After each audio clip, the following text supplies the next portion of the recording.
2013ರಿಂದ ಕಾಯ್ದೆ ಅನುಷ್ಠಾನ ಬಂದಾಗಿಂದ ಸಿದ್ದರಾಮಯ್ಯ ಅವರ ಸರ್ಕಾರ SCP TSP ಅನ್ನೋ ವಿಶೇಷ ಘಟಕ ಯೋಜನೆ ಹಣವನ್ನು ಸುಮಾರು 40,000 ಕೋಟಿ ಹಣವನ್ನು ದುರುಪಯೋಗ ಪಡಿಸಿದ್ದಾರೆ. ಪ್ರತಿ ವರ್ಷ ಕೂಡ ಹಣ ಸಂಗ್ರಹಿಸೋದು, ಅದು SC ST ಅಲ್ಲದ ಅಭಿವೃದ್ಧಿ ಕೆಲಸಗಳಿಗೆ ಬಳಸೋದು. ಇದು ಕಾಯ್ದೆ ಪ್ರಕಾರ ಅವರೇ ಮಾಡಿಕೊಂಡಿರ್ತಕ್ಕಂಥ ಕಾಯ್ದೆ ಪ್ರಕಾರ ಅಪರಾಧ. ಅದಕ್ಕೆ ಮುಖ್ಯಮಂತ್ರಿಗಳೇ ನೇರ ಹೊಣೆ. SC ST ಮಂತ್ರಿಗಳ ಬಾಯಲ್ಲಿ ಸುಳ್ಳು ಹೇಳಿಸ್ತಾರೆ ಮತ್ತು SC ST ಹಣ ದುರ್ಬಳಕೆ ಆಗಿರೋದ್ರ ಬಗ್ಗೆ ಕ್ಷಮೆ ಕೇಳ್ತಾರೆ. ಆದರೆ ನಾವು ಯಾವುದೇ ಕಾರಣಕ್ಕೂ ಮುಖ್ಯಮಂತ್ರಿಗಳನ್ನು ನಾವು ಈ ವಿಚಾರದಲ್ಲಿ ಮುಲಾಜಿಲ್ಲದೇ ಅವರನ್ನು ಜೈಲು ಕಳಿಸ್ತಕ್ಕಂಥ ಹೋರಾಟಕ್ಕೆ ಕರೆ ಕೊಡ್ತಾಯಿದ್ದೀವಿ. ಅವರು ರಾಜೀನಾಮೆ ಕೊಡಬೇಕು. ಸೆಕ್ಷನ್ D ಮತ್ತು C ದುರುಪಯೋಗಕ್ಕೆ ಅವಕಾಶ ಮಾಡಿಕೊಟ್ಟಿದ್ದನ್ನು ರದ್ದು ಮಾಡಿದ್ದೀವಿ ಅಂತೇಳಿ ಅದರಲ್ಲೂ ಹಣ ದುರುಪಯೋಗ ಪಡಿಸ್ಕೊಂಡಾಗಿದೆ. ಸೆಕ್ಷನ್ C ಹಾಗೆ ಉಳಿಸ್ಕೊಂಡಿದೆ. 7D ನಾವೆಲ್ಲ ಹೋರಾಟ ಮಾಡಿ 7D ರದ್ದು ಮಾಡಿ 7C ಉಳಿಸ್ಕೊಂಡು ಅದರಲ್ಲಿ ಹಣ ನಿಲ್ಲುವಂಥ ಕೆಲಸ ಮಾಡ್ತಿದ್ದಾರೆ.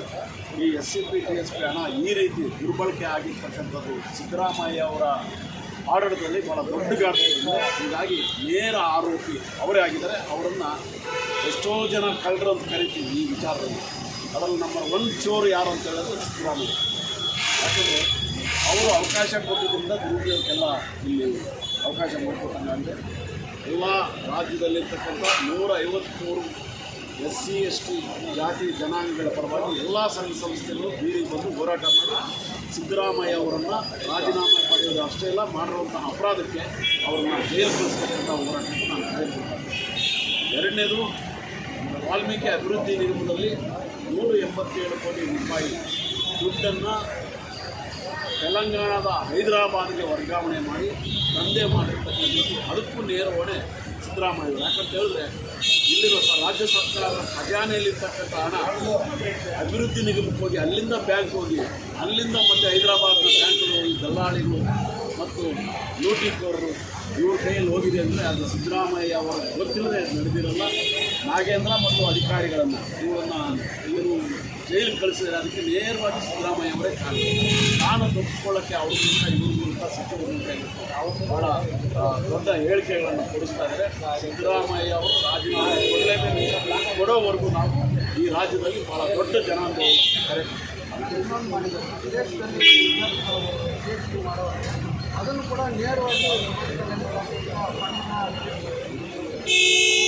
ಮೋದಿ ಬರೀ ವಿದೇಶದ ಹಣ ಅಷ್ಟೇ ಅಲ್ಲ, PhD ಸ್ಟೂಡೆಂಟ್ಸ್ ಹಣ, ವಿದೇಶಕ್ಕೆ ಹೋಗ್ತಕ್ಕಂಥ ಹಣ, ಹಾಗೆಯೇ SLC PUC ಫಸ್ಟ್ ಕ್ಲಾಸ್ ಬಂದಂಥವ್ರಿಗೆ ಪ್ರೋತ್ಸಾಹ ಧನ ಇದಕ್ಕೆಲ್ಲ ಸಿದ್ದರಾಮಯ್ಯ ಅವರೇ ನೇರ ಕಾರಣ ಅಂತ ಹೇಳಿ ಈ ರಾಜೀನಾಮೆಗೆ ಭಾಳ ದೊಡ್ಡ ಕಾರಣ ಇರೋದ್ರಿಂದ, ಗಂಭೀರವಾದ ಕಾರಣ ಇರೋದ್ರಿಂದ ಸಿದ್ದರಾಮಯ್ಯ ರಾಜೀನಾಮೆ ಕೊಡಲೇಬೇಕು. ನಮ್ಮ ಹೋರಾಟ ಮುಂದುವರಿಯಲೇಬೇಕು. SC ST ಜನಾಂಗಕ್ಕೆ ನ್ಯಾಯ ದಕ್ಕಲೇಬೇಕು. ಇದೇ ಮುಂದಿನ ತಿಂಗಳು 20ನೇ ತಾರೀಕು ರಾಜ್ಯದ ಎಲ್ಲ ಜಿಲ್ಲಾ ಮತ್ತು ತಾಲೂಕುಗಳಲ್ಲಿ ಜನಾಂದೋಲನ ನಡೆಸಿ ಮನವಿ ಪತ್ರವನ್ನು ರವಾನೆ ಮಾಡತಕ್ಕಂಥ ಕೆಲಸ ಮಾಡ್ತಾ ಇದ್ದೀವಿ. ವಿಧಾನಸೌಧ ಚಲೋ ಮುತ್ತಿಗೆ ಕಾರ್ಯಕ್ರಮ ಭಾಳ ದೊಡ್ಡ ಗಾತ್ರದಲ್ಲಿ ಬೆಂಗಳೂರಲ್ಲಿ ನೀಲಿ ಸಮುದ್ರ ಸೃಷ್ಟಿ ಮಾಡಿ ಮುತ್ತಿಗೆ ಆಗ್ತಕ್ಕಂಥ ಹೋರಾಟಕ್ಕೆ ಕರೆ ಕೊಡ್ತಾರೆ.